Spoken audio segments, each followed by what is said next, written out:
Selamat sore Bapak Ibu yang dikasih Tuhan. Kita akan melanjutkan pembahasan kita mengenai iman kepada Allah yang Maha Kuasa. Kita akan baca bagian yang sudah ditentukan, yaitu Yosua pasal ke-6. Kita akan baca bergantian, kita tidak baca sampai seluruh ayat, kita akan baca sampai kepada ayat 16. Kita baca 1 sampai 16, saya ayat 1. Bapak Ibu boleh menyebut kepada ayat kedua, demikian seterusnya sampai kepada ayat 16. Kota Yeriko sudah ditutup dan tertutup rapat oleh karena orang Israel. Tidak ada orang keluar masuk kota itu. Ayat kedua.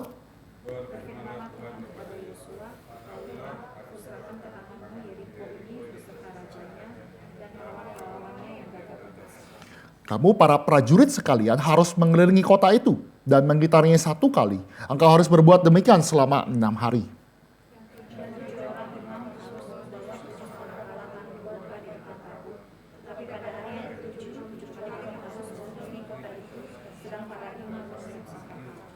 Ketika sangkakala dari tanduk domba itu ditiup dengan bunyi yang panjang dan kamu mendengar bunyi sangkakala itu, seluruh bangsa itu harus bersorak-sorai dengan nyaring.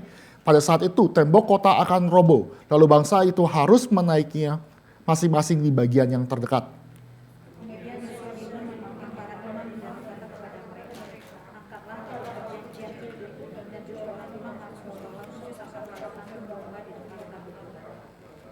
Berkatalah kepada bangsa itu, majulah kelilingi kota itu dan prajurit bersenda harus berjalan di depan tabut Tuhan.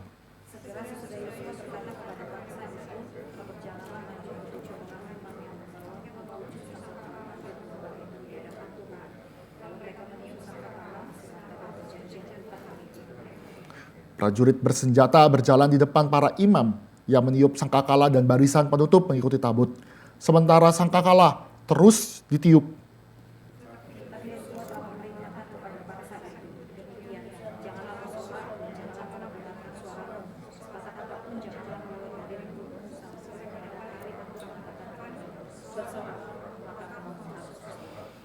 Demikianlah tabut Tuhan mengelilingi kota itu, mengitari 1 kali, kemudian mereka kembali ke perkemahan dan bermalam di perkemahan itu.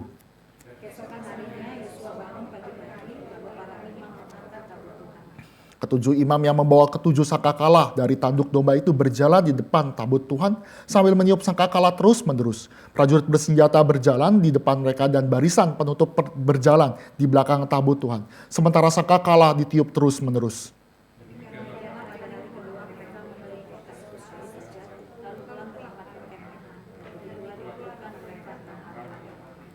Pada hari ke-7 pagi benar, ketika fajar menyingsing, mereka mengitari itu 7 kali dengan cara yang sama.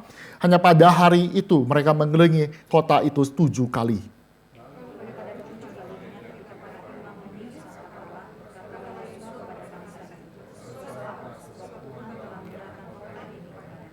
Saya lompat ke dalam ayat 20, lalu bangsa itu bersorak, sementara sangkakala ditiup. Ketika bangsa itu mendengar bunyi sangkakala dan bersorak dengan nyaring, robohlah tembok itu, bangsa itu menaikinya masing-masing di bagian terdekat, masuk kota dan merebut kota itu. Demikian pembacaan firman Tuhan, mari kita tundukkan kepala, mari kita berdoa. Allah Bapa kami yang bertata dalam kerajaan surga, kiranya Engkau hadir, menyatakan isi hatimu, dan kiranya Tuhan juga berikan kami iman, sehingga kami percaya bahwa Allah adalah Allah yang berdaulat.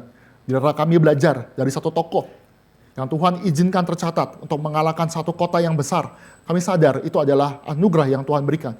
Oleh sebab itu kiranya Tuhan pimpin kami dalam pembacaan dan perenungan firman Tuhan, biar kami juga percaya di tengah pergumulan kami bahwa Allah yang besar juga sanggup melawan, menaklukkan apa yang menjadi pergumulan kami. Di dalam nama Tuhan Yesus kami berdoa. Amin. Bapak Ibu yang dikasih Tuhan, ada seorang ahli perang. Di dalam ahli perang ada hal yang terutama untuk memenangkan pertarungan.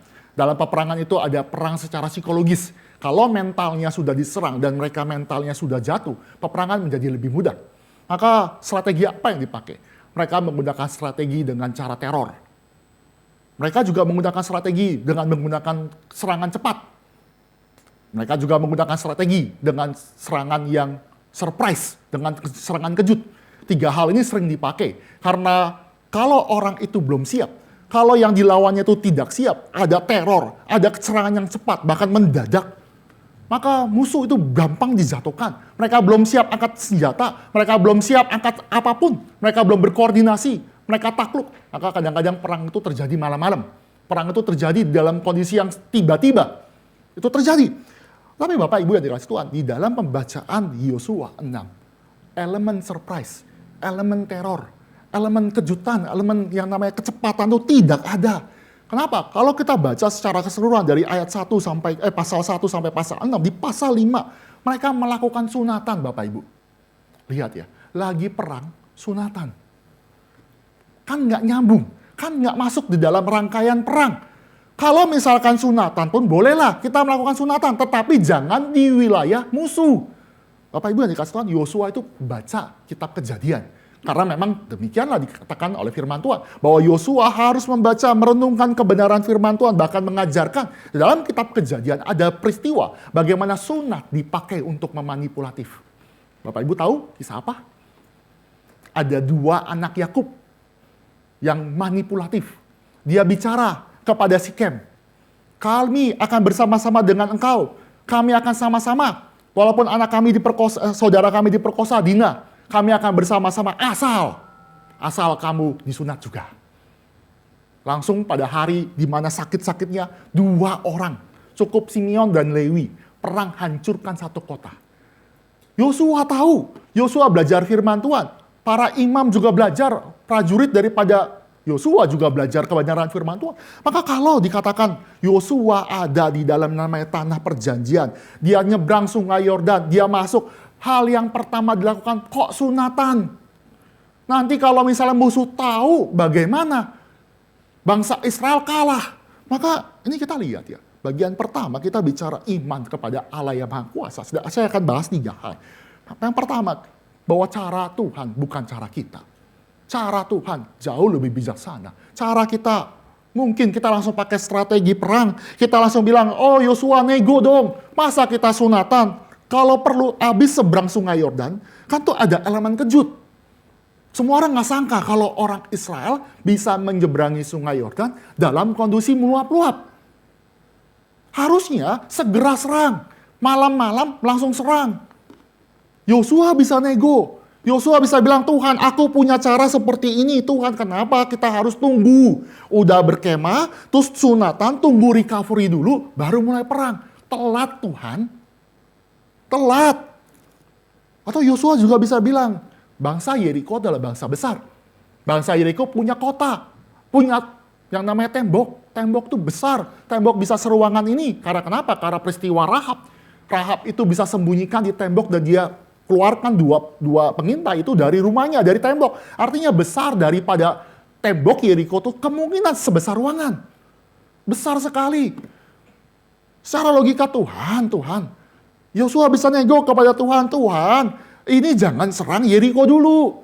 Cari yang kecil-kecil, betul ya? Kok berat ya? Langsung lawan kota berkubu, yang hebat, yang keren. Kenapa yang kecil-kecil dulu? Kota Ai kan lebih kecil. Kenapa kota yang besar dulu? Tapi Yosua, sekali lagi saya katakan, bagian pertama, cara Tuhan bukan cara kita. Cara Tuhan jauh lebih bijaksana. Maka kita harus percaya kepada cara Tuhan. Mungkin di dalam strategi perang mungkin oke, Yosua setuju. Oke, kita akan hancurkan Yeriko. Oke, kita akan lakukan namanya sunat. Kita percaya bahwa Tuhan setia. Oke. Tapi pakai cara apa? Harusnya latihan perang dong, betul ya Bapak Ibu ya. Kita baca mereka cuma putar-putar doang. Harusnya cara dong berkoordinasi angkat pedang. Harusnya dong pakai cara-cara yang namanya militer. Tapi tidak. Mungkin Yosua bisa memakai dengan strategi ada yang namanya teknologi battering ram. Bapak Ibu, battering ram itu apa sih? Battering ram itu seperti kalau Bapak Ibu nonton film-film kayak perang gitu ya di zaman dahulu, medieval, bahkan Romawi. Itu ada kayak kayu besar yang dipakai dan itu ada pendorong. Tujuannya untuk menghancurkan tembok. Atau paling gampang bukan tembok, yaitu pintu. Karena pintu lebih mudah dihancurkan. Tapi masalah teknologi itu baru ada di zaman Romawi. Bangsa Israel tidak punya teknologi itu. Oke lah, strategi itu nggak bisa dipakai. Pakai strategi yang lain. Strategi pengepungan, Bapak Ibu. Mengepung. Jadi Bapak Ibu lihat ya. Jadi kota itu memang berkubu. Tapi kalau dikepung, ya dikelilingi, Kan lama-lama kota itu menjadi kota yang tidak punya makanan, tidak punya air, pasokan-pasokan kebutuhan-kebutuhan suplai itu akan berkurang. Lama-lama kota itu kelaparan dan akhirnya menyerah. Bisa pakai strategi itu. Tapi permasalahan Bapak Ibu yang dikasih Tuhan. Ayat kedua jelas sekali bahwa kota Yeriko itu bukan ayam sayur. Kota Yeriko itu punya raja, punya pahlawan yang gagah perkasa. Maka kalau dikepung, dia bisa lawan. Maka jelas sekali cara ini adalah cara yang tidak dikatakan masuk akal, tetapi Tuhan nggak pakai. Tuhan tidak pakai. Itu tidak mungkin. Maka cara apa yang dipakai? Cara yang dipakai Tuhan. Cara yang dipakai Tuhan adalah cara yang tidak masuk akal, tidak masuk logika, tidak masuk yang namanya tidak nyambung. Tuhan instruksikan untuk putar-putar, pakai sangkakala tiup. Nanti pada hari ke-7 bersorak. Kadang-kadang kita pikir ya, di dalam aplikasi, kadang-kadang hamba Tuhan banyak loh ditanyain. Tanyain apa? Pak Peter, atau Pak Pendeta, atau apapun lah tanya. Gimana ya rumus? Nah itu kan ya, rumus ya. Rumus cara mendapatkan apa ya? Jodoh ada. Rumus mendapatkan apa? Mendidik anak mungkin ya. Rumusnya apa sih? Kalau misalkan cari menantu yang baik. Terus rumusnya apa? Rumus supaya apa ya? Kalau kaya sulit ya kalau di reform ya. Tapi boleh kaya kok. Tenang aja, nggak salah. Rumusnya kan kalau rohani lain, gimana rumusnya? Biar bisa memberikan diri, mempersembahkan tubuh kita bagi Tuhan, kemuliaan bagi Tuhan. Saya ditanya bagaimana, atau banyak dokter-dokter tanya, atau siapapun profesi tanya, gimana sih kalau jadi profesi dokter memuliakan nama Tuhan, sebagai seniman bagaimana memuliakan Tuhan, sebagai mahasiswa bagaimana memuliakan nama Tuhan. Saya bilang, cara Tuhan bukan cara kita. Cara yang Tuhan ajarkan, kita percaya, kita beriman, kita berdoa, kita tanya kepada Tuhan. Jangan tanya ke saya. Bapak Ibu kalau dokter tanya ke saya bagaimana dokter memuliakan nama Tuhan. Saya bukan dokter, saya nggak bisa. Maka ada diskusi ya, di diskusi waktu kemarin saya ngobrol-ngobrol dengan pendeta Jethro ya, dia ngobrol-ngobrol ya, diskusi-diskusi. Dia bilang di dalam liturgi of life ya, di dalam Keming ya, ini dia bahas, saya parafrasekan dengan apa yang dikomentarkan diskusi saya. Dia katakan bahwa yang namanya di perjanjian lama ada kitab imamat. Kitab imamat tuh banyak sekali persembahan-persembahan. Tapi ada satu persembahan, yaitu persembahan karena tepung yang terbaik. Bapak Ibu, persembahkanlah tepung. Artinya apa? Para imam itu tidak buat tepung. Artinya yang memberikan persembahan itu harus mengelola gandum menjadi tepung. Dan bukan hanya tepung saja, menjadi tepung yang terbaik. Dan tepung itu harus dikasih ke minyak dan kemenyan, baru dipersembahkan oleh Tuhan kepada Tuhan. Artinya membicarakan kepada kita yang mengerjakan persembahan, yang memberikan terbaik, bukan tanya, imam, caranya gimana ya bikin dari gandum menjadi tepung? Itu dia nggak ngerti, priest tidak ngerti. Tetapi orang yang memberikan persembahan, dia harus memberikan yang terbaik dengan logika, dengan pikiran, dengan caranya mereka diberikan kepada Tuhan. Maka kita bisa bicara, jika kalau gitu ikut Tuhan itu apakah tanpa logika? Kalau kita lihat ya, kita aplikasikan langsung, misalkan kita ambil, kalau kita baca kitab Yosua, yang paling terkenal kan kitab Yosua tuh mengenai tembok Yeriko. Ya sudah, untuk lawan namanya iblis kita putar-putar. Nggak gitu. Atau kita bilang, kita mau dapat tanah baru nih. Terus kita putar-putar dulu, 7 kali di mana tuh? Taman Simpruk ya. Putar-putar supaya apa? Terus tiba-tiba ada bangunan liar. Kita pengen putar-putar. Kayak rasa kita salah baca. Kita akan bilang ini pengikut Kristus kok nggak pakai logika. Sekali lagi di dalam diskusi saya dengan pendeta Jethro, ketika ada tepung, berarti ada proses logika, ada proses bagaimana orang memberikan terbaik. Artinya bukan hanya kita ikut Tuhan, mempersembahkan, kita minta cara kepada Tuhan. Bukan kita cuma tanpa pikir sepanjang, tapi kita pakai pikiran juga. Saya katakan ikut Tuhan bukan berarti hanya pakai logika saja, tetapi salah satunya juga pakai logika, pakai reason, pakai akal budi. Karena mempersembahkan akal budi juga bagian demikian. Maka itu yang terjadi. Maka di dalam, kalau kita lihat ya di dalam bagian terlanjut ya, kalau kita mau lihat kita cara Tuhan, kita pengen nego, kita nggak bisa ambil langsung copy paste begitu di dalam kondisi Yosua, enggak. Tapi kita kelola di dalam zaman sekarang. Kita cari yang terbaik untuk kita di tengah-tengah pergumulan, kita cari tahu cara Tuhan. Dan ketika Tuhan berikan hikmat kepada kita, Tuhan berikan understanding, kita aplikasikan supaya kita bisa memberikan yang terbaik bagi Tuhan. Memang hamba Tuhan bisa kasih prinsip sesuai firman Tuhan, tetapi rumus tidak bisa didapatkan. Bapak Ibu, waktu kemarin well stood di sini temanya kan faith seeking understanding. Itu sebagai seorang mahasiswa ya, dan kita juga akan bertumbuh. Namanya iman itu pasti harus bertumbuh. Iman itu lama-lama ada yang namanya understanding. Kita akan bertanya, kenapa Allah Tritunggal itu lebih masuk akal? Kenapa yang namanya Dwinatur Yesus itu masuk akal? Kita ada understanding yang terjadi. Kita nggak bisa babi buta. Saya memberikan ilustrasi waktu welcoming student ya. Jadi kan sekarang itu ibadah sampai 3 kali Bapak Ibu. Istri saya tuh karena lagi zaman ujian ya, Thea itu ujian, jadi dia pulang lebih dulu. Jadi saya katekisasi, istri saya pulang lebih dulu. Oke, pulang dulu.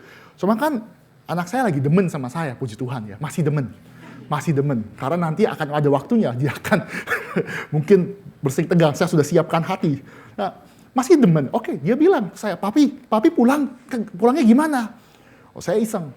Saya bilang, saya pulangnya pakai sayap, Thea. Pakai sayap. Terus, hah? Papa punya sayap? Oh, iya, papa punya sayap, tapi beli dulu. Nah, sekarang saya bingung, beli di mana? Saya beli di Court. Saya iseng, di Court, di dekat rumah. Saya beli di situ, nanti pasang. Terus Thea langsung bilang, Thea mau dong punya sayap. Oh ya, udahlah kamu pulang dulu aja. Nanti papa nyusul. Ya saya nyusul pakai apa kan juga bisa ya, yang penting saya bisa pulang. Oke lah, lanjut cerita. Ternyata berapa hari kemudian Thea masih nanyain, papi sayapnya mana? Saya mati kan, nggak mungkin kan saya bohong terus. Oh nanti beli lagi. Tapi dia berlaku sampai 1 minggu, 2 minggu. Papa, Thea mau beli sayap. Dia percaya sama saya, dia punya iman loh sama saya. Tapi dia belum punya understanding. Saya Bapak Ibu yang dikasih Tuhan sama. Ikut Tuhan bukan tanpa understanding. Ikut cara Tuhan bukan tanpa understanding. Yang penting pokoknya. Yang penting reform, pokoknya hamba Tuhan bicara apa, ikutin. Enggak juga, kita ada pengertian dan pengertian itu sesuai dengan yang namanya firman Tuhan. Kita bertumbuh, itu yang terjadi. Kita nggak asal-asalan, oh ya sudah ikut jiplak semua apa cara-cara yang di Alkitab. Ada yang bilang, kalau misalkan kita baptis harus percik. Oke, percik. Tapi kalau masih yang namanya kurang benar, mesti selam. Supaya dosa-dosanya terselamkan, terkubur. Tapi masih berdosa. Gimana dong? Ah, salah itu. Kalau mau baptis di Sungai Yordan. Sama aja. Kita nggak bisa aplikasi dengan cara seperti itu. Maka kita mesti punya understanding, ada prinsip-prinsip teologis yang berlaku sepanjang zaman, dan itu yang kita pakai. Cara Tuhan adalah caranya Tuhan. Kita harus tunduk kepada cara Tuhan. Maka bagian kedua kita bicara. Selain kita bicara percaya kepada cara Tuhan, kita masuk ke dalam, ini pertama ya cara Tuhan ya. Kita juga bukan cuma percaya doang, kita juga harus taat ya kepada Tuhan. Karena itu penting, percaya tanpa taat buat apa? Bapak Ibu, kalau misalkan selama saya pacaran ya, nostalgia sedikit. Saya cinta kamu, saya percaya kamu, tapi dia nggak pernah taat, nggak pernah namanya tindakan. Buat apa? Maka poin kedua, kita bicara iman kepada Allah yang Maha Kuasa. Maka kita juga taat kepada perintah Allah. Tanpa ketaatan tidak berguna. Kepercayaan kita cuma ngomong kosong. Hanya sia-sia saja. Maka apa yang terjadi? Yosua perintahkan kepada bangsa Israel. Tuhan perintahkan melalui Yosua, dan Yosua lanjutkan kepada prajurit-prajuritnya. Sesuai dengan apa yang kita sudah baca. Tapi yang menarik jika Bapak Ibu perhatikan ya. Ketika Tuhan bicara kepada Yosua, Yosua diberitahukan secara detail pada hari ke-7 dengan cara seperti ini. Tetapi ketika bicara kepada Yosua, kepada para prajurit, tidak demikian. Yosua bilang, kamu siapkan ini, siapkan ini. Dia tidak jelaskan detail. Maka ini mau memberikan pesan kepada kita bahwa peperangan ini bukan cuma peperangan Yosua saja. Iman ini bukan hanya iman Yosua saja, tetapi ini iman daripada seluruh bangsa. Dan Yosua yang beriman, memang leader Tuhan pakai ya, leader Yosua. Yosua itu sebagai pemimpin dan Tuhan mengakui pemimpin itu. Para tua-tua itu harus juga tunduk kepada apa yang dipimpin yang sudah Tuhan urapi, yaitu Yosua. Dan Yosua dipakai untuk mendidik umat Allah. Ini yang terjadi, taat kepada perintah Yosua. Bapak Ibu, itu kalau kita lihat ya itu, Yosua itu punya teman baik namanya Kaleb. Kaleb itu sama-sama hebat. Kaleb itu juga kuat. Kaleb itu kalau bicara yang namanya nanti belajar ini, Kaleb itu minta kota paling susah. Lawan paling susah, lawan raksasa, kota paling susah, dia lawan. Secara logika Kaleb itu nggak usah tunduk. Tetapi dia tahu bahwa yang namanya Yosua ditunjuk Tuhan menjadi pemimpin. Maka semua orang termasuk Kaleb yang sama-sama sebagai mata-mata waktu zaman Musa juga harus tunduk taat kepada perintah Tuhan dan kepada melalui mediator yaitu Yosua pada zaman itu. Artinya nih juga bicara ya, ketika bangsa Israel diminta untuk berjalan 1 kali, mengitari 1 kali, 2 kali, pada hari pertama sekali, hari kedua 1 kali, total 13 ya. Saya rasa Bapak Ibu sudah tahu ya. Hari pertama sehari, kedua sehari, kedua sekali, 3 sekali, begitu ya. Baru hari ke-7 itu 7 kali.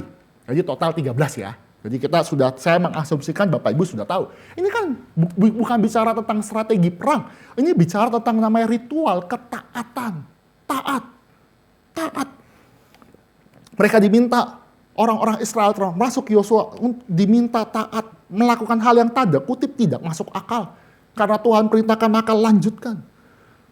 Kalau dipikir-pikir kan nggak masuk logika ya. Putar-putar, tembok roboh.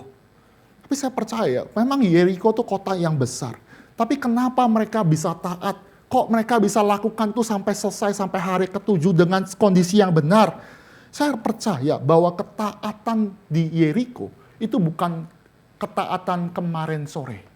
Itu bukan ketaatan karena hasil SKS tahu ya Bapak Ibu, sistem kebut semalam. Saya mau taat sama Tuhan, saya bisa. Langsung besoknya bisa. Enggak. Ketaatan di Yeriko itu dilatih 40 tahun.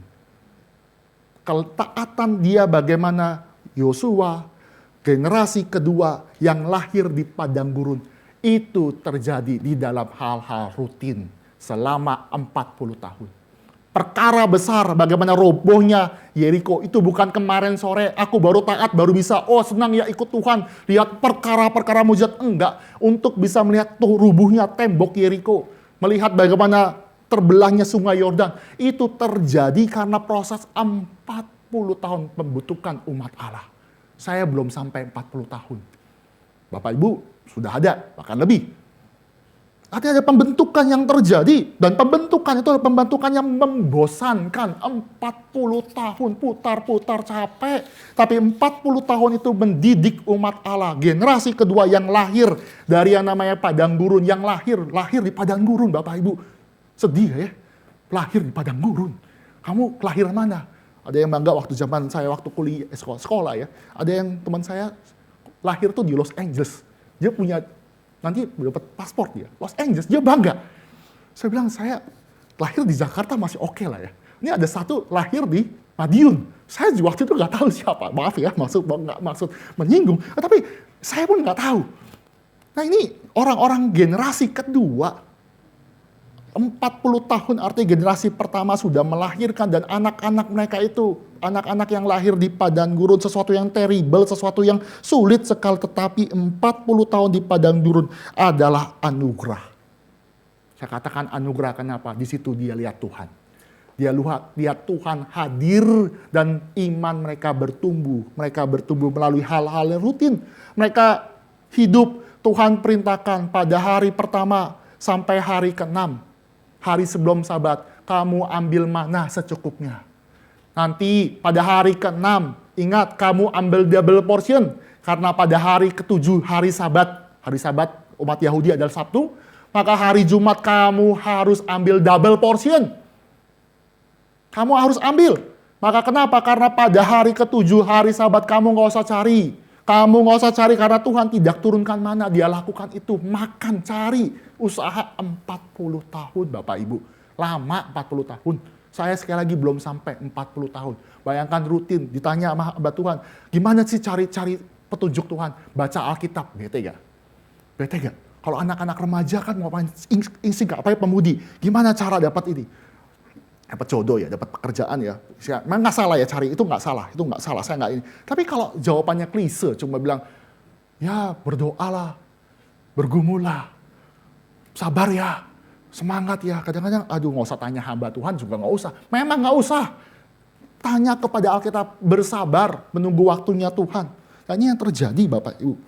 Kadang-kadang kita mesti tahu ya, di dalam pembentukan Tuhan, di dalam padang gurun, itu generasi anak-anak tuh melihat pekerjaan Tuhan. Kita lihat mana makanan dicukupkan, air itu dicukupkan melalui batu karang yang mengikuti, ada tiang awan, tiang api, itu menudungi dia. Itu adalah masa bagaimana dia dididik. Mereka sadar adalah Allah yang hadir. Maka Bapak Ibu mungkin secara aplikasi bagi kita semua, Tuhan memang bisa jadi mengizinkan ada padang gurun dalam hidup kita. Ada. Orang percaya tuh ada padang gurun. Tapi jangan lupa, di tengah-tengah padang gurun ada Tuhan. Kalau memang Tuhan izinkan ada pencobaan, ada ketakutan, ada pergumulan, dan saya katakan kita nggak imun ya. Tapi ingat, kita harus kuatkan dan ingatkan kembali lagi bahwa Allah menyertai kita. Lalu juga, saya katakan juga secara aplikasi ya, jika Bapak Ibu mendidik anak atau mendidik cucu, ketika anak-anak kita ada di dalam pergumulan padang gurun, berat sekali, kita lihat, ingatkan bahwa ada Tuhan menyertai. Dan saya katakan padang gurun itu bukan musibah, mungkin itu anugerah. Supaya anak-anak kita lihat Tuhan. Ada iman yang bertumbuh. Saya katakan kita juga nggak perlu ya ambil anugerah anak kita ya. Contoh ya. Nih, anak saya kan kelas 1 udah belajar hitung-hitungan, tambah-tambahan gampang Bapak Ibu. Kurang-kurangan susah. Kurang-kurangan apalagi masuk ke dalam 2 digit, tangannya nggak cukup. Gimana caranya? Mesti hafal ya, susah lah. Ada waktu diajarin sama istri saya, ada PR, tentu Tea kerjakan, istri saya jelaskan dengan ya metode, dengan cara diingat gimana rumusnya, hafal, ada pengurangan, itu diajarkan. Tapi bukan berarti istri saya tuh kerjain PR. Nggak bisa. Dia cuma jelaskan, ini prinsipnya Tea, ini gimana. Perlu dengan emosi juga pasti ya, karena pergumulan seorang ibu tuh begitu. Ya, itu pergumulan seorang ibu begitu mendidik anak ya. Saya sih nggak ada pergumulan, karena maaf ya, nggak ada pergumulan itu. Saya bilang, ya sudah kamu nggak bisa ya, sudah serah kamu, biar kamu malu sendiri. Tapi kalau ibu-ibu tuh ada, dan itu saya mengerti dalam hal itu. Tapi dalam hal ini saya setuju. Kalau misalkan Tea itu nggak bisa, bukan berarti istri saya langsung tuliskan, belajarkan, itu mengambil anugerah. Kita biarkan dia bergumul, Ini hal yang sederhana, matematika. Itu juga waktu itu juga saya, kalau urusan komputer saya ngajarin. Jadi itu ada, ya mereka lahir, Tea itu lahir di kondisi digital. Bahkan AI itu udah mulai masuk. Jadi dia belajar ngetik. Bayangkan Tea tuh ngetik 11 jari, tak. Nggak secepat itu ya. Jadi cuma 1 paragraf doang, itu setengah jam Bapak Ibu. Saya sambil persiapan, mana Tea udah selesai belum? Belum. Dia tanya, Mama Papa huruf besar yang mana ya? Oh dia nggak tahu ya gimana. Susah. Saya bilang, tapi apakah saya langsung ketikkan? Sudah Tea, udah kamu duduk aja, Papa yang ketikin. Enggak, biar dia bergumul. Sekarang dia udah bisa ketik WA. Cuma dia nggak bisa nggak bisa membaca singkatan. Kadang-kadang kita WA pakai singkatan, dia bingung. Oh iya, belum bisa bahasa slang. Tapi itu proses yang lama. Saya juga nggak sabar, gergetan. Kadang-kadang, oh sudahlah. Saya ambil aja, tapi itu anugerah pembentukan. Ini bicara tentang padang gurun yang sederhana. Cuma matematika, ICT, cuma yang gampang-gampang. Tapi saya percaya dalam hidup, orang percaya, anak-anak kita, cucu kita, siapapun lah, Bapak Ibu sampai mention. Mereka semua akan ada masanya. Dan ketika kita hadir dan ingatkan, Tuhan menyertai. Tuhan sertai. Caranya ingatkan gimana? Baca firman Tuhan. Mudah ya, klise, tapi emang itu benar jawabannya. Berdoa kepada Tuhan, itu benar klise, tapi memang itu jawabannya. Jangan lupa ke gereja. Iya, memang itu jawabannya. Rutin ibadah, datang ke gereja, itu jawabannya. Sampai Tuhan benar-benar menyentuh hatinya dan sadar bahwa ada pimpinan Tuhan. Ini yang terjadi. Kita harus percaya cara Tuhan adalah cara yang terbaik. Dan kita juga harus percaya juga dan taat kepada cara Tuhan. Ini anak saya, ini banyak cerita anak saya. Anak saya yang kedua itu, Bapak Ibu kalau yang tahu ya, anak saya yang kedua itu punya karakter beda ya. Dia punya karakter itu punya baju banyak juga. Apa tuh kalung-kalung tuh banyak. Yang lihat kalung tuh banyak banget. Terus dia sekarang sudah hobi bawa apa tuh? Bawa tas. Oh ya bagus lah, memperhatikan anak saya. Ini banyak banget. Dia pernah ya namanya gimana ya? Dia saking punya banyak aksesoris ya. Dia masukin semua nggak muat. Oke lah. Terus dia masukin barangnya di bawah semua. Intinya kamar saya tuh di atas. Di bawah tuh mainan dia mau bawa semuanya di atas, ke atas. Saya bilang, Pak, Tea, tadinya saya ambilin, papi bantuin ya. Dia bilang, nggak mau loh. Jadi saya ditolak. No. Dia bilang, no, paling gampang no. Saya bilang, nggak bisa, tangan kamu cuma 2. Udah, papa ambilin, tapi nggak ambil sih. Memang ada kondisi di mana saya iseng umpetin sih. Jadi saya ada salah juga, traumatis. Tapi intinya adalah, tangan dia cuma 2. Dia nggak mungkin bisa bawa semua aksesoris, kalungnya dimasukin semua, terus ini terus jalan naik tangga. Saya takut dia gelinding ya, itu pasti saya dimarahin sama istri saya. Jadi saya bilang itu saya pasti, akhirnya saya gendong sih, akhirnya saya gendong. Tapi saya mau bicarakan dalam hal ini, tangan cuma 2, dia masih kecil, dia bisa jatuh, ya kamu percayalah sama papa. Kadang-kadang kita dalam hidup kita juga begitu ya. Tuhan udah kasih tahu cara, kamu tinggal taat, tapi tangan kita terlalu pegang semua pelayanan, pegang semuanya, mau kontrol semua, dan lupa ada Tuhan yang maha kuasa. Ada Allah yang maha kuasa yang mampu menopang. Dan kita harus ingat atas hal itu. Yosua melakukan demikian. Yosua melakukan, dia peserahkan semuanya kepada Tuhan. Biar Tuhan yang tahu, Tuhan yang maha kuasa. Dan Yosua beriman sepenuhnya dan taat. Bapak Ibu, di dalam pembelajarannya, kita mesti mengerti bahwa yang namanya pembelajaran itu ada juga ujian. Yang namanya ketaatan itu, yang namanya perintah Tuhan tuh nggak seru kalau nggak ada ujian. Namanya Ayub aja yang saleh aja ada ujian. Tuhan yang kasih izinkan ujian. Makanya juga sama Bapak Ibu. Di dalam kita hidup bersama-sama dengan Tuhan ada ujian. Ada ujian. Ada yang namanya latihan-latihan. Ada latihan exercise. Tapi juga ada ujian. Saya katakan ya latihan-latihan di dalam hidup kita. Ini lagi zaman sekarang nih.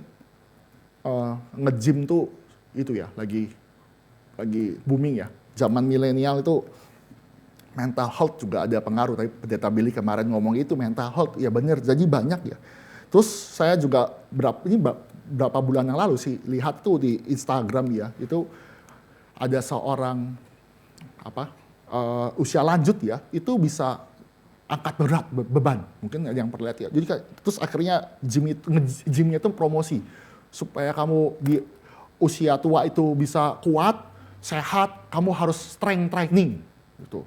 Ya nggak salah. Jadi bisa duduk, bisa jongkok, bisa naik tangga, itu hal yang baik ya. Maksudnya umur 80 bisa begitu kan sangat puji Tuhan. Ada latihan, tapi latihan itu sederhana kan, cuma angkat beban, barbel begitu. Satu yang baik, tapi saya mau menghimbau Bapak Ibu Saudara sekalian, jangan cuma bicara kesehatan fisik saja, tapi spiritual. Ada exercise secara spiritual fitness ya. Spiritual fitness. Latihannya gimana? Sederhana, baca firman Tuhan, saat teduh, baca firman Tuhan. Pelan-pelan diuji, pelan-pelan ada iman bertumbuh, itu terjadi hingga nantinya. Walaupun secara jasmania kita turun, mengendur, tapi rohani kita naik loh. Bijaksana kita makin lama semakin hebat. Kenapa? Itu bukan kemarin sore. Itu bukan latihan tiba-tiba cuma setahun, 2 tahun. Enggak, itu bertahun-tahun, puluhan tahun. Sampai akhirnya anak-anak kita, cucu kita bilang, memang betul ada iman di dalam hati. Latihannya gimana? Latihannya mulai sekarang, exercise. Supaya nanti iman kita makin tumbuh, kekuatan kita makin tumbuh, jasmani kita tumbuh. Kita lagi bergumul tentang pembangunan. Memang saya juga tidak punya pergumulan yang ini ya, yang terlalu karena nggak seperti pendeta Tama yang melihat gereja Depok ya yang terjadi. Tapi saya belajar untuk berjalan.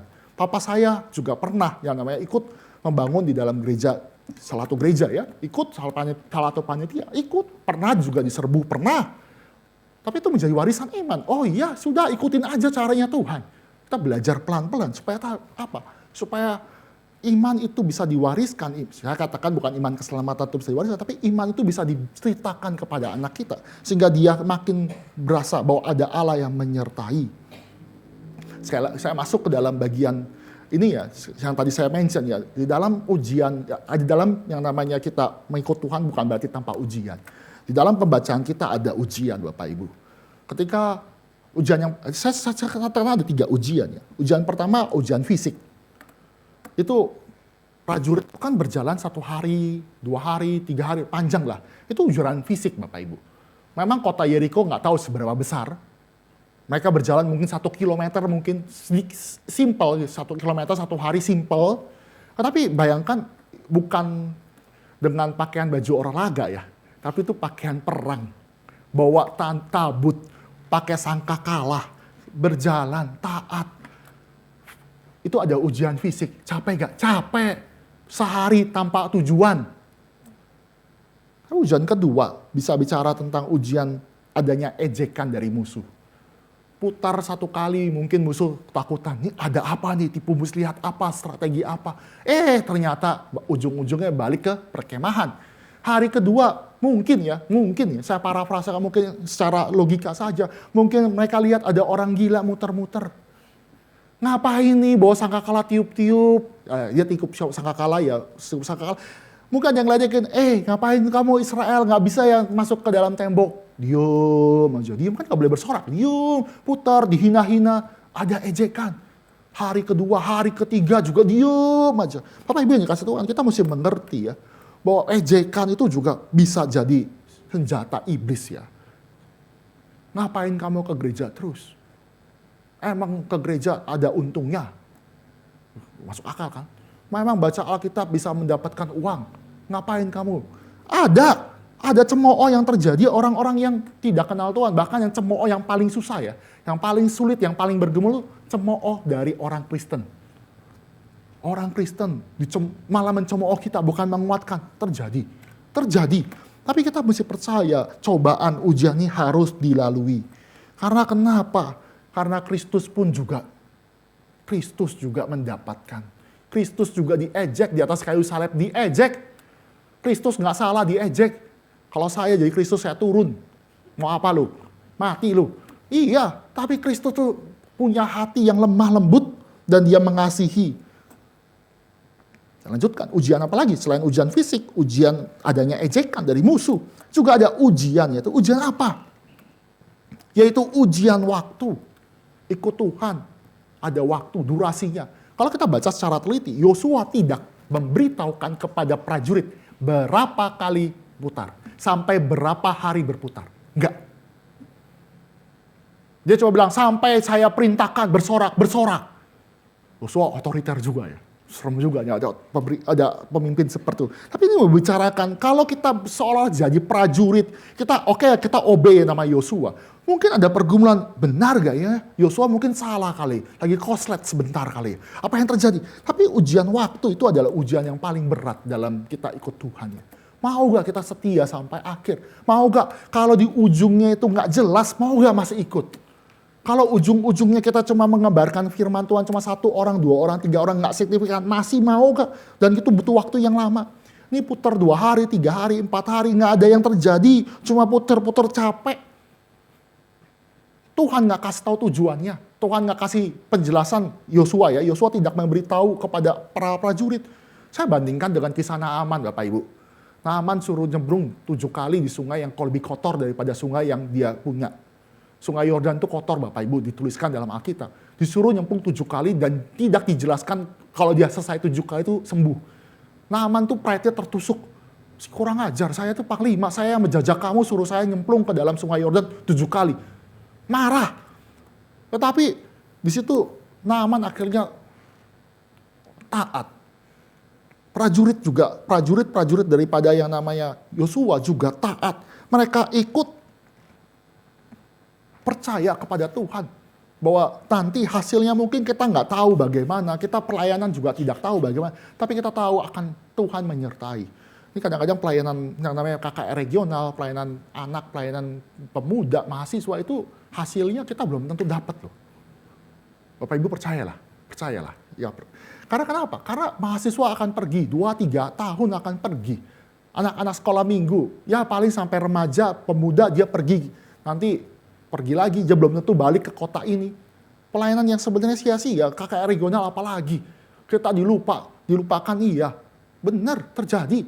Tapi sekali lagi, ini bukan pelayanan untuk tujuannya hasil. Tapi bagaimana kita taat rutin. Kalau KKR regional sehari sih nggak apa-apa, seminggu nggak apa-apa. Coba KKR regional sebulan, pusing. Saya pernah cerita juga ya, kayaknya waktu di pembinaan ya. Kita NRTC penuh pergumulan ya. Pergumulannya, kalau kita NRTC cuma 5 hari oke lah. Tapi kalau 5 tahun ya, wah pikir-pikir dulu ya. Ini 5 tahun sulit juga. Tapi ikut Tuhan itu sepanjang senantiasa. Ini menguatkan dan ujian waktu itu menjadi ujian paling berat.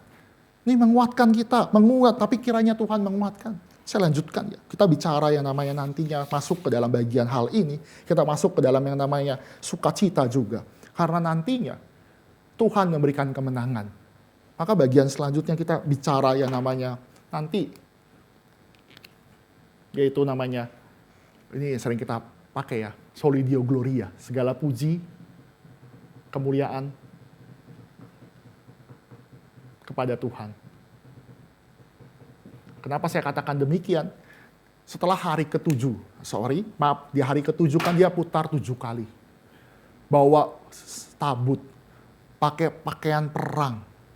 Itu menandakan mereka 7 kali berputar. Bukan tangga 7 itu, memang 7 angka sempurna. Saya nggak katakan kenapa nggak 10 kali, kenapa nggak 11 kali. Enggak, tapi 7 kali memang Tuhan instruksikan. Tapi 7 kali itu cukup untuk mengatakan manusia tidak ada andil. Manusia tidak ada andil dalam runtuhnya tembok Yeriko. Muter 7 kali perang. Ketika perang itu terjadi pun mereka udah kecapean, lelah, capek. Tapi ketika Tuhan berikan kekuatan untuk naikin tembok, itu adalah anugerah. Kemuliaan kembali kepada Tuhan. Bapak Ibu, kalau kita coba berandai-andai ya, itu putar, mungkin setelah selesai ada kemenangan, terus pulang kan, biasa kan sharing-sharing ya. Biasa kan sharing-sharing. Bro, ini anggap aja zaman sekarang. Bro, gila lu, gue tadi melihat tombok rubuh, hebat ya. Oh iya, gue juga kaget bisa roboh ya. Padahal cuma muter-muter gini, kita cuma bersorak. Gila, hebat ya. Kok bisa ya? Gak tahu, gue juga gak tahu. Lu punya apa? Gak tahu. Pasti jawabannya, itu karena Tuhan. Pasti jawabannya karena Tuhan. Pasti sharingnya semua sama. Itu bukan karena saya, bukan karena Yosua, bukan karena tabut perjanjiannya muter-muter. Enggak, itu semua karena anugerah Tuhan. Tuhan yang menganugerahkan iman itu nanti membawa kita kembali memuji nama Tuhan. Doksologi itu ada. Bahwa kita ini nothing. Dan kita ini akan membalikan segala puji hormat kepada Tuhan yang memberikan kemenangan. Kalaupun kita punya tenaga ya, berandai-andai ya, punya tenaga ya, masuk logika gak sih? Itu kita teriak-teriak roboh? Nggak masuk. Jadi jelas sekali runtuhnya tembok Yeriko itu adalah anugerah. Itu adalah pekerjaan Allah yang hebat, yang supranatural, yang memang tidak mungkin ada andil Tuhan, andil manusia. Kalau Tuhan nggak menyerahkan tembok Yeriko, meruntuhkan tembok Yeriko, kota itu dihancurkan, tidak mungkin karena hebatan Yosua. Sekali lagi, ini satu anugerah. Maka segala puji, hormat kembali kepada Tuhan. Kalau suatu saat nanti Bapak Ibu kembali ya, pergumulan, selesai, kita menang dari pergumulan, kita akan berpikir, apakah karena kuat? Enggak. Apakah karena kita hebat? Enggak. Karena kemuliaan Tuhan, karena Tuhan memberikan kita kekuatan, sehingga nantinya segala puji, hormat kembali kepada Tuhan. Sadar diri kita berdosa itu penting. Dan kalau kita sadar, kita akan memuliakan nama Tuhan dengan sukacita. Kita penutup Bapak Ibu ya. Ketika bicara iman yang maha kuasa, penutup. Kita bicara iman kita kepada Allah yang maha kuasa yang memegang. Maka sama dengan zaman Israel ya.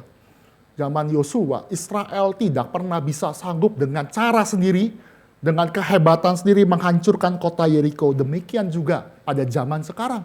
Kita dengan cara sendiri, dengan hikmat sendiri, kita nggak bisa mengalahkan dosa. Kita nggak bisa mengalahkan maut, kita nggak bisa mengalahkan yang namanya iblis. Hanya Tuhan. Hanya melalui doa, hanya melalui berserah, hanya dengan cara Tuhan. Maka kita bisa diselamatkan dan mengalahkan. Maka kita diminta untuk percaya kepada Allah yang maha kuasa. Mempercayakan Kristus yang disalib. Nggak masuk logika. Yesus disalib. Nggak masuk logika. Kalau saya mendapatkan keselamatan, maka harusnya saya punya yang namanya Superman. Bukan yang namanya Yesus mati disalibkan. Nggak masuk. Tapi kita harus percaya dengan cara Allah.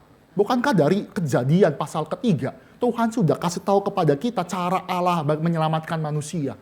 Ketika manusia itu tahu telanjang, Tuhan hadir, apa yang dilakukan oleh manusia itu ketika dia telanjang, dia pakai cara sendiri, dia tutup dengan apa tuh? Pohon ara ya, daun-daun ara dengan cawat, dia tutup rasa malu mereka. Cara apa yang dengan cara sendiri, itu nggak bisa. Sampai akhirnya dalam Kejadian 21, Tuhan berkata, aku akan kasih kamu baju. Bajunya apa? Baju dari kulit binatang. Kulit binatang artinya kulit binatang ada darah tercurahkan, ada binatang yang tersembelih. Artinya untuk menutupi rasa bersalah, menutupi dosa. Kamu nggak bisa pakai cara kamu.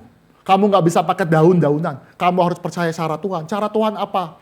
Kita tahu nanti tipologinya. Cara Kristus. Yaitu Kristus yang harus tercurahkan. Melalui itulah itu terjadi. Cara salib. Maka saya tahu ya, di dalam pergumulan paling besar ketika Yesus disalibkan, bukan cuma bicara tentang salib saja, pergumulan paling besar Yesus itu di Taman Getsemani. Kalau Taman Getsemani di dalam doa, Tuhan Yesus, dia berdoa, biarlah cawan ini lalu. Tapi Yesus berkata, biar kehendakmu jadi bukan kehendakku. Ini membicarakan kalau di Taman Getsemani di dalam doa, Kristus gagal, salib juga gagal. Maka kalau di dalam Getsemani Kristus menang, salib juga menang. Pergumulan paling besar di doa. Maka para teman-teman, murid-muridnya itu nggak bisa berjaga-jaga. Yesus yang kuatkan. Harusnya Yesus yang dikuatkan, tapi mereka malah tidur dan Yesuslah yang menguatkan para murid. Itulah kita punya cara Tuhan. Kalau kita bandingkan ya, dengan Yosua taat, prajurit-prajurit Yosua taat, dapat kemenangan, dapat sukacita. KKR regional kemarin kan bahas tentang Yakub ya. Dan klimaksnya itu kan di Sungai Yabok ya. Yakub di Sungai Yabok. Yakub bergumul, ketika dia bergumul itu apa yang terjadi? Ini Yakub penipu, mengandalkan diri sendiri. Yakub ini orang-orang yang tidak layak sebenarnya. Ketemu Tuhan di Sungai Yabok, bergumul sepanjang hari. Dia bergumul, dia pegang Tuhan. Dia tahu gak minta apa? Minta berkat. Udah disentuh pangkal pakainya, dia masih minta berkat. Dia minta berkat Tuhan. Aku mau berkat, mau dapat berkat. Puji Tuhan, Tuhan berkati. Orang gak layak, penipu, tapi Tuhan kasih berkat. Tapi kita punya ya, orang gak berdosa, orang gak melakukan kesalahan, orang yang taat kehendak Bapa. Tapi ketika dia bergumul di Taman Getsemani, dapatnya bukan berkat. Dapat apa Bapak Ibu? Dapat kutuk.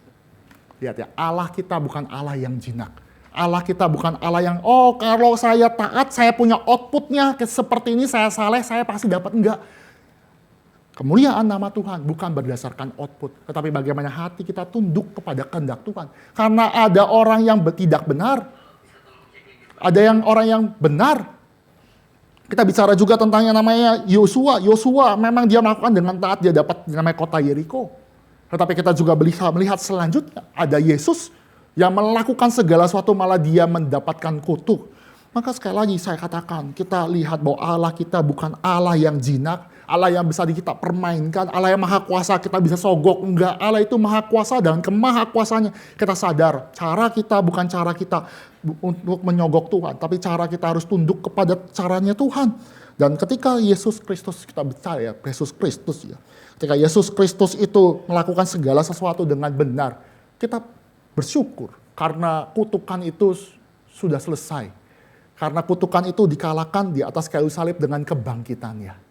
Kebangkitan Kristus memampukan bahwa keselamatan kita benar-benar dari Kristus itu sendiri yang mengaruniakan kepada kita. Ini ingat ya, Allah kita tuh nggak jinak. Karena justru kalau Yakub itu ya minta berkat, dia Tuhan petok, Tuhan sentuh, pincang. Padahal Tuhan bisa gebuk ya. Ini kan orang kurang ajar digebuk aja mati si Yakub. Yakub cuma disentuh doang, udah keplanting ya, sudah pincang. Artinya Tuhan kita nggak jinak. Dia bisa aja bunuh saat Yakub tuh saat itu bisa mati. Maka sama ya. Justru Yesus di atas kayu salib Tuhan malah pukul orang yang katakan yang tidak berdosa, Tuhan pukul demi siapa? Demi kita. Dan kita harus percaya caranya Tuhan kepada cara Allah yang maha kuasa yang menyelesaikan problem dosa dalam hidup kita. Lalu sekali lagi, respon kita bagaimana? Kita ikut Kristus. Di dalam peperangan kita respon. Sama seperti prajurit-prajurit Yosua itu ikut respon daripada yang namanya Yosua. Demikian kita sebagai prajurit murid Kristus, kita ikut taat kepada cara Kristus. Kita taat dan kita berdoa kepada Kristus. Kita berdoa, biar Tuhan kuatkan. Kita taat kepada yang sama seperti Yesus taat. Demikian kita juga taat. Jadi kita aplikasi gampang. Bapak Ibu, kita mungkin penutup kita buka di dalam Efesus ya. Efesus, cara yang klise, bagaimana kita bisa mengalahkan peperangan. Memang iblis sudah dikalahkan, tapi pergumulan kita masih ada. Kita buka Efesus pasal ke-6, ayat yang mungkin Bapak Ibu tahu ya. Efesus pasal ke-6, kita baca bergantian saja. Efesus pasal 6 ayat 3, saya lihat dulu. Efesus 6, kita bicara tentang perlengkapan senjata rohani. Kita baca di ayat 13 saja ya. Kita baca sampai 18. Saya 13, Bapak Ibu melanjutkan, kita baca sampai 18. Efesus 6 ayat 13 sampai 18. Sebab itu ambillah seluruh perlengkapan senjata Allah supaya kamu dapat mengadakan perlawanan pada hari yang jahat itu dan tetap berdiri. Sesudah kamu menyelesaikan segala sesuatu, ayat 14, Bapak Ibu.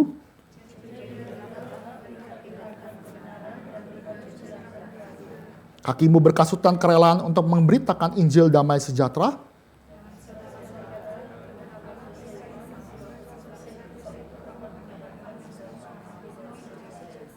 Dan terimalah ketopong keselamatan dan pedang roh, yaitu firman Tuhan.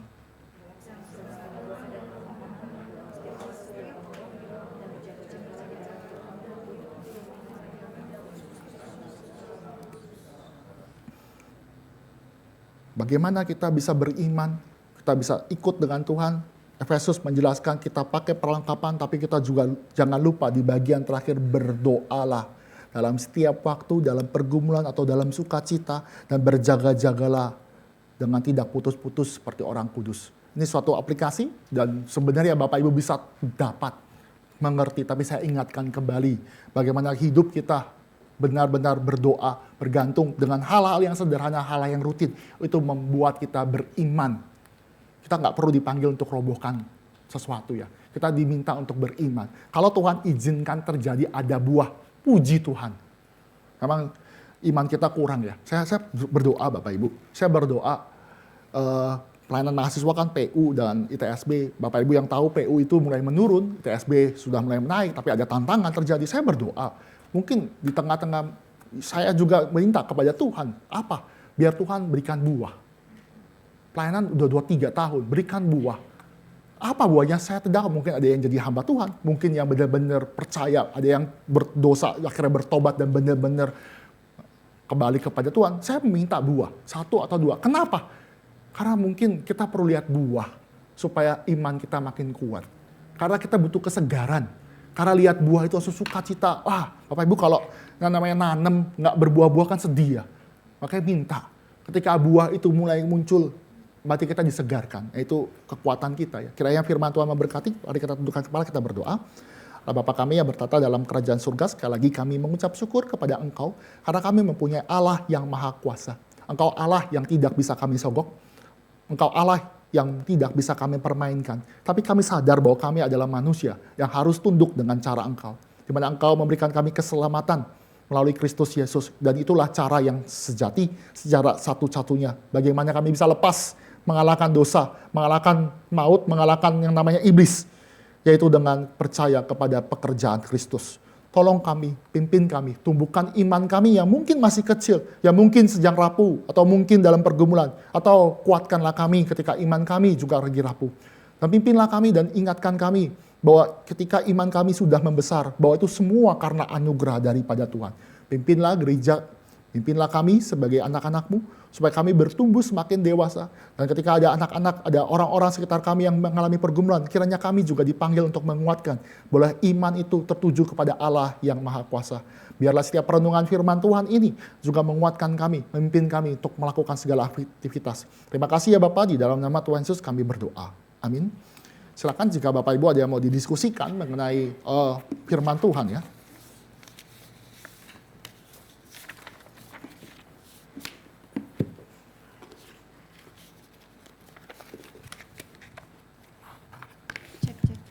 Apakah ada yang ingin bertanya, Bapak Ibu?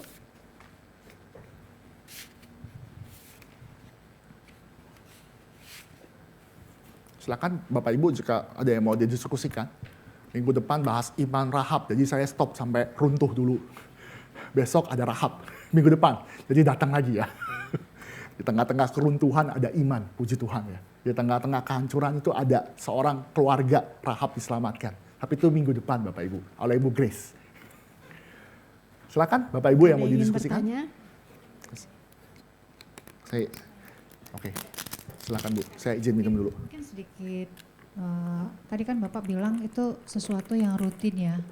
Mereka harus kelilingin tembok Jericho gitu ya.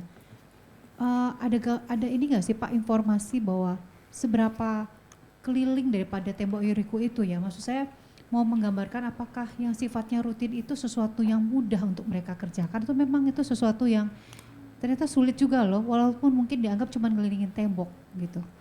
Oh ya, ini memang kita nggak tahu ya situs Yeriko itu seperti apa Yeriko dulu, karena Yeriko itu dibangun lagi pada zaman raja-raja. Jadi ketika Yeriko hancur, Yosua tuh bikin kutuk.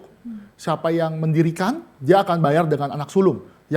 Yang gerbang terakhir akan dibayar dengan anak bungsu. Dan itu dibangun karena di zaman Tuhan Yesus ada Yeriko. Jadi Yeriko itu bingung, Yeriko yang lama itu yang mana. Jadi kita nggak tahu eksak pastinya. Karena ini masih zaman daripada zaman hakim-hakim. Ini kalau di dalam sejarah itu Iron Age, zaman besi Iron Age. Commentary bilang sih mungkin 1 kilometer persegi ya. Jadi mungkin keliling 1 kilometer tuh dikit seperti itu. Atau mungkin lebih besar lagi, kita nggak tahu. Saya kurang tahu. Tapi saya katakan Bu Yeni itu bukan hal yang mustahil sepertinya ya. Keliling begitu 1 hari mungkin taruhlah 3 jam kali ya, muter itu jalan gitu 3 jam mungkin ya, mungkin saya juga nggak, atau 1 hari kerja kali 8 jam maksimal kali, masuk akal. Sama sih seperti doa ya, kan kita aplikasikan saya dalam doa ya, doa itu kan hal yang biasa, rutin, sederhana tapi diabaikan. Nah, kita ingatkan kembali hal-hal yang sederhana yang mungkin bagi kita terabaikan, itulah yang justru membentuk kita sehari-hari, begitu. Jadi saya tidak tahu secara pasti berapa kilometer gitu Bu. Tapi itu achievable. Kalau runtuhin sih nggak mungkin Bu, harus pakai Tuhan. Tapi kalau keliling bisa. Oke, ada yang mau ditanyakan?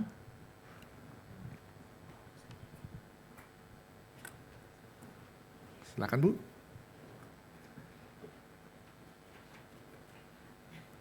Selamat malam Pendeta Peter. Iya. Mau nanya sebentar. Kan saya buka usaha ya, motor baru. Ada saudara saya, dia pensiun kepala polisi di Papua sana. Dia harus cek ke showroom saya ini. Kan jadi seminggu, bisa lah kira-kira saya tuh seminggu 3 kali itu saya tutup cepet malamnya kan. Terus hari Minggu saya bener tutup libur. Dia tuh nggak, maksudnya intinya dia info sama saya gini, gimana kamu mau cepat ada target kalau kamu mendahulukan gereja dan gereja katanya gitu kan. Saya bilang gini, Bang, saya kan manggilnya Abang karena kan anak dari abang bapak saya. Saya bilang, Bang, mohon maaf kalau bukan karena Tuhan saya nggak bisa seperti ini. Saya bilang gitu, pahit-pahitnya segala macam. Pokoknya aku cerita semuanya. Kalau bukan karena Tuhan, aku gak bakal bisa setegar ini, aku bilang gitu. Aku bisa ke sana ke sini itu karena Tuhan, saya bilang gitu. Tapi kalau kayak gini konsepnya, setiap hari Minggu kamu tutup, orang itu hanya tahu di hari Senin sampai Jumat. Sedangkan karyawan itu tahu-taunya itu kan kamu ada showroom itu pasti di hari Sabtu dan Minggu karena mereka kan tutup. Pasti karyawan itu paling minimal lewat di tempat kamu jam 8, jam 9, jam 10 gitu kan. Saya bilang ini ada caranya Tuhan, Bang. Yang penting aku ingin mendahulukan Tuhan. Apapun yang aku punya detik ini, itu semua karena Tuhan, saya bilang. Tapi tetap dia bilang gini, lihat saya, katanya gitu kan. Saya bangun gini-gini karena saya mendahulukan pekerjaan saya daripada ke gereja katanya. Tanpa saya aktif di pelayanan, saya bisa sukses. Gitu, jadi kayak gila ya, kok seperti menyombongkan diri gitu, maksudnya ya itu terserah abang, tapi aku udah melakukan semaksimal saya dan pelayanan saya tetap fokus, kerja iya, pelayanan juga iya, gereja pun iya. Jadi ada waktunya saya gereja, ada waktunya saya, maksudnya ada waktunya cari duit, ada waktunya cari Tuhan, saya bilang gitu. Ya itu terserah kamu, tapi abang cuma nasihatin, maksudnya dalam program kasus seperti ini untuk membuka pikirannya itu lebih terbuka, itu gimana sih pendeta gitu maksudnya. Ya, oke lah. Makasih Bu, ya itu ya Ibu sudah benar ya sebenarnya di dalam hal ini kita percaya bahwa 6 hari Tuhan pelihara kita bekerja, pada hari yang ke-7 kita memberikan diri kita kepada Tuhan. Itu buat percaya bahwa Tuhan sanggup memelihara walaupun kita nggak bekerja. Saya percaya kalau kita kerja pun belum tentu berhasil. Jangan sombong. Saya percaya itu ya. Dan kita tahu ya tujuan kita hidup tuh bukan untuk kaya tapi memuliakan Tuhan ya. Jadi Westminster Convention ya, Shorter Catechism itu Westminster, apakah tujuan manusia hidup? Yaitu untuk memuliakan dan menikmati Tuhan seumur hidup selama-lamanya. Artinya kalau tujuan kita sudah berubah, tujuan kita itu sadar bahwa kita memuliakan nama Tuhan, apa yang kita lakukan ya benar. Kalau tujuan kita ya kita harus seharusnya melayani Tuhan, sudah kita lakukan. Toh memang sudah sewajarnya. Kalau Bapak Ibu kalau misalnya ketemu orang ya, pinjam duit 100, pinjam terus, kita bilang ini kurang ajar ya. Kita tuh utang sama Tuhan tuh bukan 100.000 ya. 1 triliun kali ya, lebih kali ya. Jadi yang bisa lunasin tuh cuma darah Kristus. Maka ekspresi cinta kasihnya harusnya ya, terima kasihnya tuh melimpah ya. Ban-ban kami syah, beribu-ribu kami syah. Jadi seperti itu ekspresinya. Tapi saya mengatakan bukan berarti kita tinggi hati ya. Saya bicara ya, apa yang dilakukan kepada orang yang begitu. Saya katakan kerohanian orang masing-masing berbeda. Kita nggak bisa judgmental, kita bilang ada yang bergumul. Saya katakan ada yang bergumul. Aduh Pak, kalau kalau misalnya saya nggak buka toko hari Minggu, saya nggak bisa makan. Memang ada pergumulan. Dan kita bilang biar dia izinkan bergumul. Tapi coba kita kasih tahu pengertian pelan-pelan. Pelan-pelan kita kasih pengertian. Apakah dia berhasil? Ya itu biar pergumulan. Kita nggak bisa menggurui, kita nggak bisa menjudge di tengah-tengah pergumulan. Ya berarti abang dari ibu, nggak bisa kita judgmental begitu. Ada pergumulan masing-masing, ada kalanya. Tapi biar dia ingatkan mengenai hari Sabat itu. Begitu. Jadi kita nggak bisa, pakai kalimat saya. Wah benar kata Pak Pendeta Peter. Orang reform lagi. Langsung, nggak. Saya rasa nggak bagus juga. Tapi kita ada masing-masing ada konteks pergumulannya. Saya memang gini, ada pekerjaan-pekerjaan yang harus dilakukan hari Minggu. Seperti belas kasihan.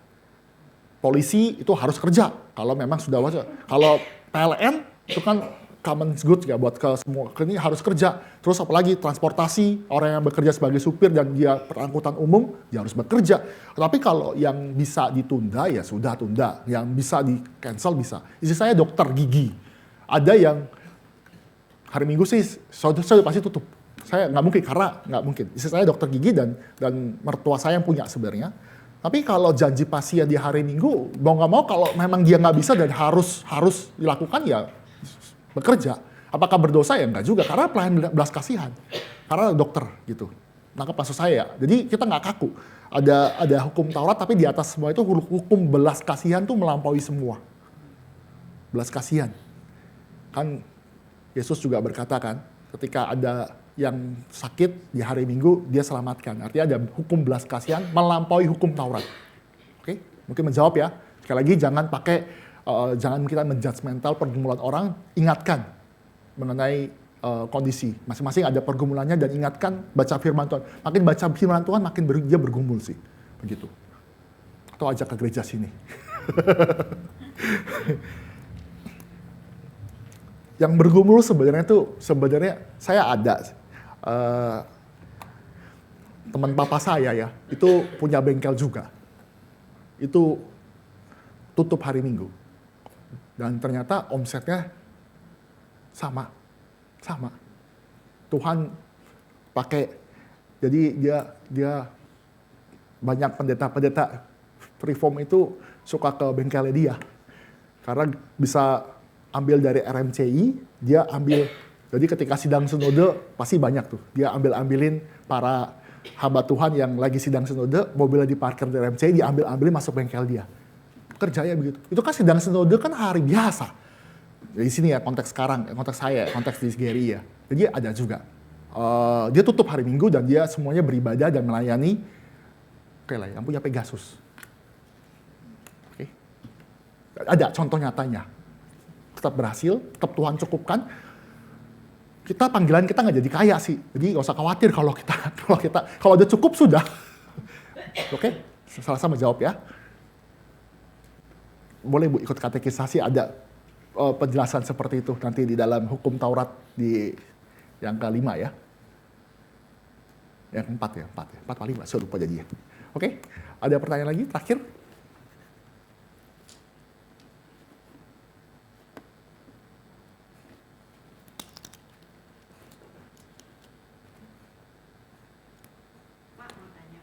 Iya, silakan Bu.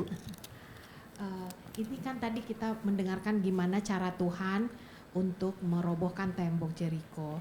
Dalam kita hidup juga ada banyak tembok-tembok pergumulan dalam hidup ini dan masing-masing orang beda-beda gitu ya. Dan cara Tuhan dalam hal ini kan sangat nggak masuk akal tadi gitu ya, nggak logika gitu, nggak logik gitu. Nah, untuk kita peka dengan cara-cara Tuhan itu gimana ya Pak? Oh, kalau gini nih, paling gampang sih sebenarnya sih dekatkan diri kita dengan Tuhan sebenarnya. Jadi Bu Vera berdoa, baca firman Tuhan, beribadah dalam gereja yang sehat, itu salah satu caranya sampai Tuhan kasih kepekaan. Tapi kadang-kadang kita udah coba peka ya, kadang-kadang bergumul gini. Saya udah coba cari menemukan, jangan-jangan Tuhan nggak suruh kita terobohkan tembok Jericho. Itu ada, saya beli aplikasi ya. Kita bilang, saya mau pengen misalkan, apalah itu saya nggak bisa. Kadang-kadang Tuhan juga nggak izinkan tuh tembok itu roboh, sudah. Mungkin, dan jalan. Yang penting kita bertumbuh, iman kita bertumbuh, kita berjalan. Seperti Paulus kan, dia ada sakit mata ya, tumor, nggak tahu, dan bilang udah cukup, biar di tengah kelemahan kuasa Tuhan makin besar. Ada Bu. Jadi nggak harus, saya katakan harus roboh ya. Tapi kalau Tuhan izinkan roboh, outputnya roboh, puji Tuhan. Saya kontraskan di penutup tuh Kristus. Kristus itu taat malah dapat salib. Bersyukur Yosua itu taat roboh. Tapi ada juga yang taat gak roboh-roboh. Sampai mungkin anaknya atau apa baru roboh. Ada, mungkin. Jadi yang penting itu bukan output atau hasilnya, tapi bagaimana kita bergumul berjalan. Saya katakan di sini juga ya Ayub itu sampai selesai dipulihkan, di vindication, tidak tahu kenapa dia mengalami pergumulan. Alkitab tuh nggak pernah kasih tahu karena Tuhan cari masalah, enggak. Ayub dalam perspektif Ayub ya, baca Ayub deh. Kita temennya nggak bantu, malah Tuhan nantangin, hei kalau kamu laki-laki coba, kamu tahu nggak siapa yang melahirkan yang namanya burung-burung? Kamu siapa yang ngatur semua alam semesta? Langsung si Ayub tuh diem, nggak berani ngomong, silence. Lagi bukan, jadi Tuhan tuh nggak jawab kenapa kamu menderita, enggak, malah Tuhan tantangin kamu. Jadi nggak semua pergumulan, nggak semua itu Tuhan jawab, nggak sesuai dengan hati kita, nggak harus. Tapi kita berjalan di dalam kita proses, gitu. Makanya saya bilang tadi ya pengharapan kita semoga ada buah, biar kita, ini penghiburan, karena berarti kita sudah berjalan di jalan yang benar. Itu Bu, penghiburan kita, gitu. Oke? Clear Bu? Oke, saya kembalikan ke Bu Imelda.